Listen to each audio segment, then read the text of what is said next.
నేటి వైశిష్యంలో భాగంగా ఈ రోజున మనం చెప్పుకోవాల్సిన ముఖ్యమైనది ఏంటి అంటే ఇది ఈ రోజున మనం అంతర్జాతీయ యోగా డే అంటే ఇది మనకి ఇవాళ యోగా దినోత్సవంగా చెప్తారు. 21 ఇది వచ్చింది జూన్ వచ్చేసేటప్పటికి ఈ యోగా డే గురించి మనం చెప్పుకునేటప్పుడు అసలు ఈ యోగా అనేది మనకి భారతదేశానికిలో సంబంధించిన ఇదే మనకి అందించిన ఒక విశిష్ట బహుమతి. అంటే అంత గొప్ప విషయం అన్నమాట. ఇది ఎప్పుడూ కూడా భారతదేశం ప్రపంచానికి అందించిన ఒక అపురూపమైన బహుమతి ఏదన్నా ఉంది అంటే మొట్టమొదటిగా మనం యోగా గురించి చెప్పాలి.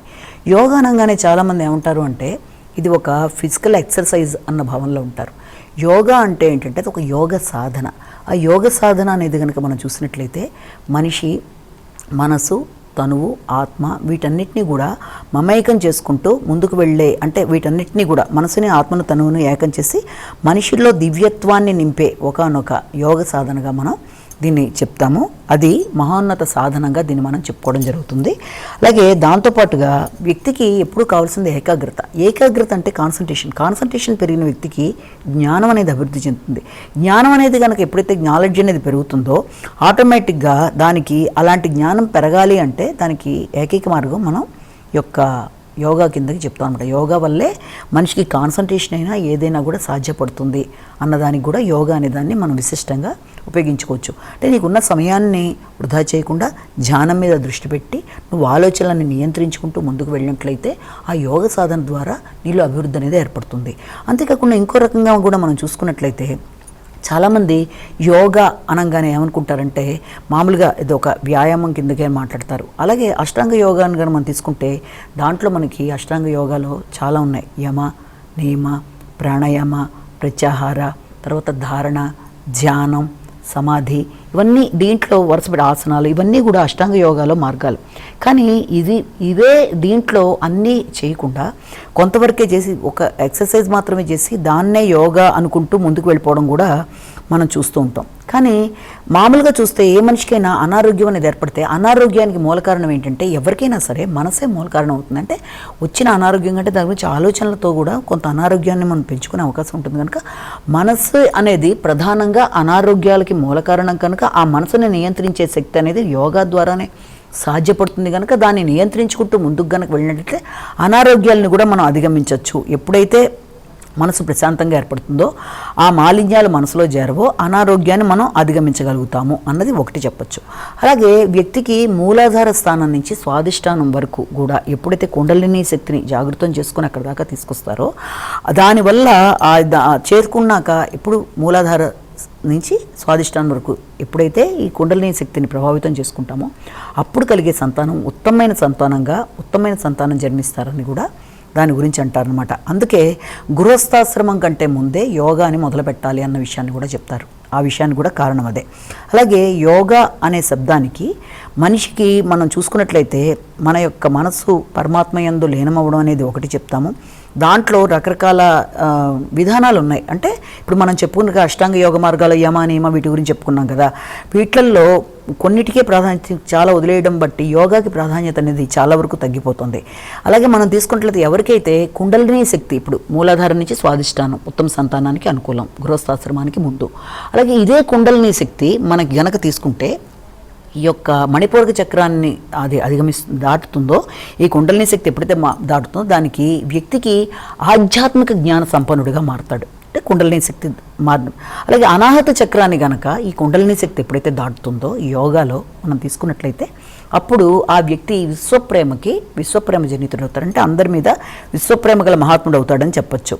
అలాగే దాంతోపాటుగా ఇదే కుండలిని శక్తి విశుద్ధ చక్రాన్ని గనక సమీపించినట్లయితే అది సజ్జనులై అంటే ప్రపంచానికి ఉపయోగపడే సజ్జనులై వాళ్ళు ప్రకాశిస్తారు అని కూడా మనం గుర్తించబడతారు. ఇక ఇదే కుండలిని శక్తి ఆజ్ఞాచక్రం దగ్గర దీని కనుక వస్తే ప్రకృతి శక్తుల్ని వశపరుచుకొని అంటే వాటిని స్వాధీనపరుచుకొని ఆ ప్రకృతి శక్తులనే సమాజ శ్రేయస్సు కొరకు వినియోగించగలిగిన శక్తి గల వ్యక్తిగా అవుతాడు. ఇక లాస్ట్ది ఈ సహస్రార చక్రాన్ని కనుక చేరితే కుండలిని శక్తి వాళ్ళు మోక్షాన్ని పొందుతారు. అంటే ఇక్కడ మనం తీసుకున్నట్లయితే మూలాధార చక్రం నుంచి కూడా సహస్రారం వరకు ఉన్న చక్రాలన్నింటినీ కూడా ఎప్పుడైతే కుండలిని శక్తి జాగృతం చేస్తూ దాటుతూ ముందుకు పెడుతుందో, వాటిని సమీపిస్తుందో, వ్యక్తికి అన్ని రకాలుగా కూడా అభివృద్ధి ఏ రూపంలో వస్తూ చిట్ట చివరికి మోక్షాన్ని ఇలా సాధిస్తాడు సహస్రాన్ని సమీపించినప్పుడు అందు కూడా మనం చెప్తాం. యోగా వల్ల చాలా రకాలైన బెనిఫిట్స్ ఉంటాయి. అంటే కేవలం కొన్ని రకాలుగా మాత్రమే కాకుండా మనం కనుక మామూలు వ్యక్తుల్లో కనుక చూసినట్లయితే చాలామంది ఒక ఉద్యోగంలో చేరిన తర్వాత వాళ్ళకి ఒక టైప్ ఆఫ్ లైఫ్ స్టైల్ అలవాటు అయిపోతుంది. ముఖ్యంగా ఏదైనా 40 సంవత్సరాల నుంచి 60 సంవత్సరాల వయసు మధ్య దాకా కనుక ఏ రకమైన పనులు చేయడానికి వాళ్ళ మనసు అంటే వృత్తిపరంగా అలవాటు అయిపోతుందో, దాంట్లో నుంచి బయటకు వచ్చేసినట్లు 60 సంవత్సరాలు దాటిపోయిన తర్వాత వృత్తి వదిలేస్తారు కనుక రిటైర్మెంట్ తీసుకున్నాక వాళ్ళకి ఎలా అయిపోతుందంటే మైండ్ అంతా ఏమీ తోచనట్టుగా అలా అయిపోయి దాంతో ఒక రకమైన సిక్నెస్ ఏర్పడుతుంది. దానివల్ల వాళ్ళకి తెలియని డిప్రెషన్ లాంటిది ఏర్పడిపోతుంది. కాబట్టి అలాంటి పరిస్థితి వ్యక్తికి ఏర్పడకుండా ఉండడానికి వాళ్ళకి ఏంటంటే ఈ రకమైన విశ్రాంతి అంటే రిటైర్మెంట్ తర్వాత కూడా వాళ్ళు ఆనందాన్ని అనుభవించే పరిస్థితిని పొందగలిగేట్టు ఉండాలి. ఆనందాన్ని అనుభవించే పరిస్థితి అనేది ఎలా పొందగలుగుతారు? అప్పటిదాకా చేసిన పని వదిలేసి వాళ్ళు ఇలా అయిపోవడం వల్ల అనుకుంటే, దీనికి ప్రహ్లాదుడు కౌమారే ఆచర్య ప్రజ్ఞ అని చెప్పి ఆయన ఒక మాట అనడం జరిగింది. అంటే చిన్నతనంలో మనం గనక ఏ విషయాన్నైనా సరే చిన్నప్పుడే మనం ప్రారంభించినట్లయితే, ఆధ్యాత్మిక ఆచరణ అనేది చిన్నతనంలో ప్రారంభం చేసినట్లయితే, 5వ సంవత్సరం ముందే ప్రారంభించినట్లయితే, ఆ సమయంలో ప్రారంభించింది ఏదైనా సరే మనం విన్నవి చదివినవి అన్నీ కూడా మనసుకు అంటుకుంటాయి. అంటే అందుకే మనం కనుక గమనించినట్లయితే కొన్నిసార్లు ఏదైనా ఇబ్బంది కలిగినప్పుడు ఆ మధ్యలో ఉన్న విషయాలు మనం మర్చిపోతాం, కానీ చిన్నప్పుడు విన్నవి చదివినవి చాలా మటుకు జ్ఞాపకం ఉంటాయి వ్యక్తికి. కాబట్టి చాలా చిన్నతనం నుంచే ఏదైనా ఆధ్యాత్మిక ఆచరణ మొదలుపెట్టాలి. ఒకవేళ అది కుదరలేదు, కనీసం 30 సంవత్సరాల తర్వాత అయినా ఎప్పుడైతే ఆ వ్యక్తి ఆధ్యాత్మిక ఆచరణ మొదలుపెట్టడం జరుగుతుందో ఆటోమేటిక్గా విశ్రాంతిలో కూడా అంటే ఆఫ్టర్ రిటైర్మెంట్ అయినా సరే ఏదైనా సరే ఆ వ్యక్తి ఆనందాన్ని పొందడానికి అవకాశం ఉంటుంది అని మనం ఆ విషయంలో అనుకోవచ్చు. అలాగే ఇక్కడ యోగాలో కూడా రకరకాల హఠయోగం అనేది ఒకటి ఉంది. దాన్ని పతంజలి చెప్పిన హఠయోగాన్ని కూడా దాని గురించి గొప్పగా దీన్ని ప్రభావితంగా దాని గురించి చెప్పిన వాళ్ళల్లో మనం తీసుకుంటే ఈ యొక్క ఎక్కిరాల గారు హఠయోగం గురించి చాలా చక్కగా మనకి ఇది చేయడం జరిగింది. అలాగే ప్రపంచంలో మేధావర్గం అంతా కూడా ఎప్పుడైతే యోగ సాధన ద్వారానే వ్యక్తికి ఆరోగ్యాన్ని పెంచుకోవచ్చు అని చెప్పి నిర్ధారణ చేయడం కూడా జరిగింది. అలాగే మహర్షి మహేష్ యోగి కూడా దాదాపు 180 దేశాల్లో ఈ హఠయోగానికి సంబంధించిన విషయాల్లో దేశ విదేశాల్లో స్థావరాలు ఏర్పరచుకొని దీన్ని ఇది చేయడం, అలాగే దాని మీద 500 పైగా పరిశోధనలు చేయడం కూడా జరిగింది. ఆధునిక వైద్య విధానంలో కూడా యోగ సాధన అనేది చాలా చాలా ముఖ్యమైన విషయమని, యోగ సాధన గొప్పతనాన్ని గుర్తించింది. దానివల్ల వాళ్ళు ఏం చేస్తున్నారంటే మనకి దీనికి సంబంధించి ఇది నేర్చుకోవడానికి కూడా ఇన్సూరెన్స్ మొదలైన విదేశాల్లో ఇవ్వడం అనేది జరుగుతుంది. ఇక పత్రిజీ అనే వారి గురించి గొప్పతనం గురించి వినాలంటే యోగ సాధనలో వారు మనకి ధ్యానంతో అనేక రకాలైన సమస్యలను ఎలా అధిగమించాలి, ఏ వ్యక్తి తనకి తాను ఎలా క్యూర్ చేసుకోవాలి అనే విషయాలు చెప్పడం లాంటివి జరిగింది. అంతేకాకుండా దీంట్లోనే ఇంకొక భాగం చావకోక్ సురి అనే వ్యక్తి దీనికి సంబంధించి ప్రాణిక్ హీలింగ్ అనే విషయాన్ని చెప్పడం జరిగింది. ఈ ప్రాణిక్ హీలింగ్ కూడా వన్ ఆఫ్ ద యోగాలో చిన్న బిట్స్ అన్నీ తీసుకొని దాన్ని ఎలాగా హీలింగ్ ఎలా చేసుకోవాలి ఏ వ్యక్తినా అన్న విషయాన్ని దాంట్లో చెప్పడం జరిగింది. ఎలా తీసుకున్నా భారతదేశంలోంచి వచ్చిన ఇది అతి ముఖ్యమైనది. యోగ సాధన ద్వారా జరిగే ఆరోగ్యాన్ని మనం ఎంత చెప్పినా కూడా తక్కువే. యోగా ద్వారానే మన భారతీయ సంస్కృతి చాలా చక్కగా ముందుకెళ్ళింది. మనం కనుక విదేశీ వాటిలలో తీసుకుంటే వాళ్ళల్లో మరణాల సంఖ్య వాళ్ళు తీసుకునే ఫుడ్ వల్ల కావచ్చు, జంక్ ఫుడ్లు వీటి వల్ల చాలా రకాలైన ఇబ్బందులు వాళ్ళకుంటాయి. కానీ అదే మన యొక్క భారతీయుల యొక్క సంస్కృతి కనుక మనం చూసినట్లయితే వీళ్ళు ఈ యోగా చేయడం ఒకటి, తర్వాత దీంతో పాటుగా వీళ్ళు ఈ యొక్క సూర్యకాంతిని ఉపయోగించుకుంటూ ముందుకు వెళ్ళడం, ఆహార నియమాలు పాటించడం అనేది ఇలాంటివన్నీ కూడా ఈ భారతీయ సంస్కృతిలో, అలాగే ఈ యొక్క వివాహం చేసుకున్నప్పుడు గోత్రాలు చూసుకుని చేసుకోవడం ఇవన్నీ కూడా మన భారతీయ సంస్కృతిలో భాగంగా ఉండడం అనేది మనం చూస్తున్నాం. అలాగే పూర్వకాలంలో మనం చూసినట్లయితే ఋషులు చాలా ఎక్కువ కాలం బతికేవాళ్ళు. అంతెందుకు త్రిలింగ స్వామి అని ఆయన 300 సంవత్సరాల పైగా బతికినట్టుగా కూడా చెప్తారు. ఒక్క జ్యోతిష్యంలో మాత్రమే మనం తీసుకున్నట్లయితే సహస్ర వర్ష జీవనం అని చెప్పి ఒక యోగం అనేది ఉంది. అంటే అదేంటంటే 1000 సంవత్సరాలు ఒక వ్యక్తి బతికే యోగం అనమాట. అది మిగిలిన ఏ శాస్త్రాల్లోనూ లేదు. కానీ 10 సంవత్సరాల క్రితం దీనికి సంబంధించిన ఒక ఆర్టికల్లో ఏం చెప్పారు అంటే ఎవరైనా సరే ఏ వ్యక్తి అయినా సరే 1000 సంవత్సరాలు జీవించవచ్చు. ఎప్పుడు జీవించవచ్చు? అలాగా వ్యాయామ ప్రాణాయామాల ద్వారా, ఆహార నియమాల ద్వారా ఒక వ్యక్తి అంతకాలం జీవించవచ్చు అని దాని గురించిన ఒక ఆర్టికల్ కూడా రాశారు.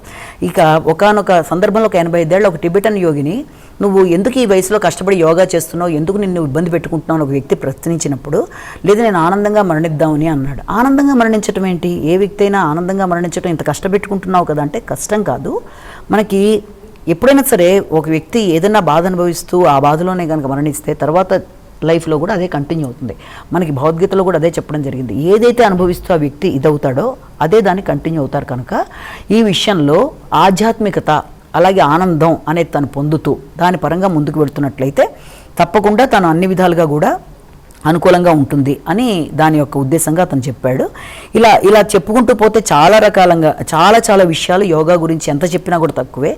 ఒక్క మాటలో చెప్పాలంటే ప్రపంచంలో ఇప్పటిదాకా రోగనిరోధక శక్తికి సంబంధించిన మందులు లేకపోయినా కూడా రోగనిరోధక శక్తి అనేది వ్యక్తికి ఎప్పుడు వస్తుంది అంటే యోగా ద్వారా సాధ్యం అన్నది కూడా అంటూ ఉంటారు. కనుక యోగా చేయడం బట్టి రోగనిరోధక శక్తిని పెంచుకోవచ్చు. మనసులో ఉండే ద్వేషభావాలని తీసేసి వ్యక్తులందరితో మంచి వాతావరణాన్ని చేసుకుంటూ ముందుకు వెళ్ళిపోవచ్చు. అన్నిటికంటే కూడా ప్రతి వ్యక్తి యోగా చేయడం వల్ల ఆధ్యాత్మికత పెంచుకుంటారు, ఆలోచనలు బాగుంటాయి, ఆనందంగా ఉంటారు.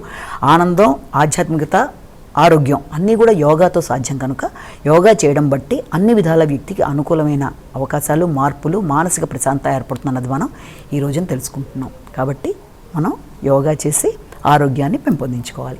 నమస్కారం.